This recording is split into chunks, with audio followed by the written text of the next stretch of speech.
नमस्कार। दिन की प्रमुख खबरों में एक बार फिर आप सभी का स्वागत है। हिमाचल प्रदेश में जीत के बाद आखिरकार कांग्रेस ने वहां सरकार गठन कर ही लिया। विधायक सुखविंदर सिंह सुक्खू ने रविवार को मुख्यमंत्री पद की शपथ ली है। उनके साथ उप मुख्यमंत्री ने भी शपथ ग्रहण किया है।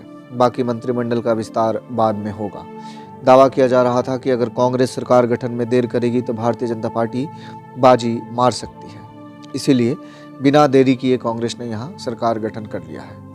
सूत्रों ने बताया है कि हिमाचल प्रदेश के अधिकतर विधायकों ने सुखविंदर सिंह सुक्खू का समर्थन किया है। इधर नागपुर में रविवार को राष्ट्रीय राजमार्ग की महत्वाकांक्षी परियोजना का उद्घाटन प्रधानमंत्री नरेंद्र मोदी ने किया है। उन्होंने कहा है कि केंद्र और महाराष्ट्र की डबल इंजन सरकार ने यहां विकास परियोजनाओं को लगातार बल दिया है। पीएम ने इस परियोजना के उद्घाटन को चौथी औद्योगिक क्रांति से जोड़ा और कहा कि भारत इस मौके को चूक नहीं सकता। उन्होंने कहा कि राजनीति अपनी जगह पर है, सतत विकास के लिए काम होते रहने चाहिए। भारत के युवाओं के पास जो अवसर आया है वो हम ऐसे ही जाने नहीं दे सकते और मुझे खुशी है कि आज देश में स्थायी विकास और स्थायी समाधान को सामान्य मानवी का भी जबरदस्त समर्थन मिल रहा है।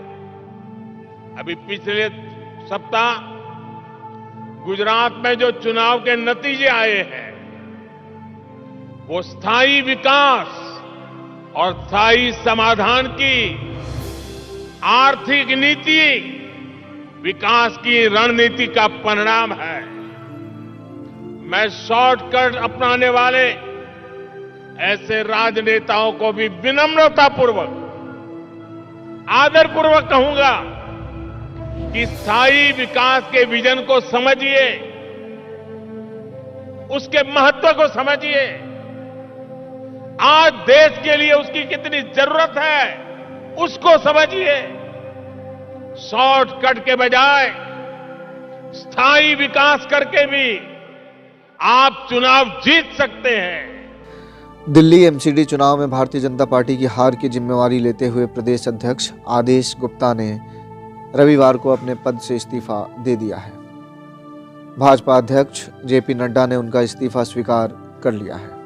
दरअसल एमसीडी चुनाव में भारतीय जनता पार्टी महज 103 सीटें जीत पाई थी, जबकि आम आदमी पार्टी 134 सीटें जीतकर यहां बोर्ड गठन करने की ओर बढ़ रही है।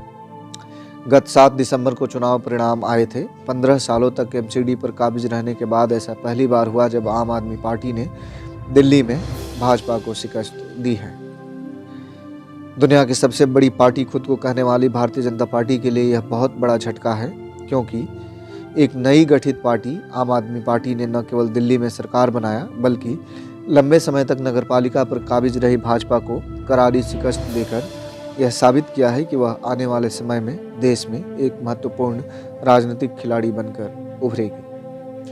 अब बात करते हैं पश्चिम बंगाल की खबरों की। राज्य में बहुचर्चित शिक्षक नियुक्ति भ्रष्टाचार को लेकर चौतरफा किरकिरी के बाद आखिरकार 5 सालों बाद रविवार को एक बार फिर शिक्षक पात्रता परीक्षा यानी टेट की परीक्षा हो रही है।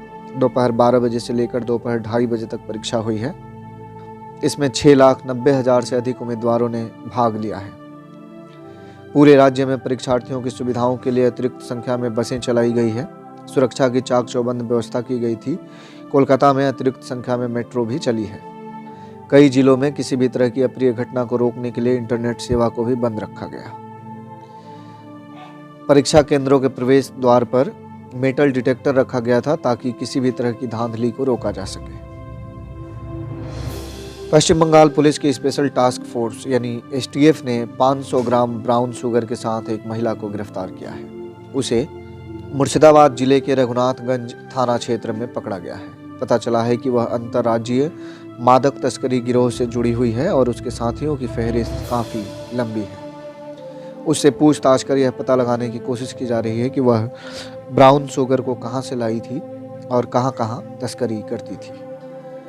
पश्चिम बंगाल में अगले सप्ताह से ठंड में बढ़ोतरी होगी। मौसम विभाग ने रविवार को जारी अपने बयान में बताया है कि बंगाल की खाड़ी में उठे चक्रवात की वजह से तापमान में हल्की बढ़ोतरी दर्ज की गई थी, लेकिन अगले सप्ताह से एक बार फिर तापमान में कमी दर्ज की जाएगी। पारा लुढ़कने के साथ ही सुबह के समय और शाम के समय भी घना कोहरा छाएगा, जिसकी वजह से दृश्यता घटेगी। ऐसे में धीमी गति से वाहन चलाने की सलाह दी गई है। उत्तर बंगाल के अलीपुरद्वार, कुच बिहार, दार्जिलिंग, जलपाईगुड़ी और कलिम्पोंग में ठंड और अधिक बढ़ेगी। हालांकि मौसम विभाग ने बताया है कि इस बार बहुत अधिक ठंड पड़ने वाली नहीं है। वैसे भी 15 जनवरी, जिसे मकर संक्रांति या हिंदी भाषी प्रदेशों में खिचड़ी का त्यौहार के तौर पर मनाया जाता है, उस दिन के बाद से ठंड अपने आप कम होने लगती है। ऐसे में माना जा रहा है कि अब राज्य में अधिकतम 1 महीने तक सर्दी पड़ेगी।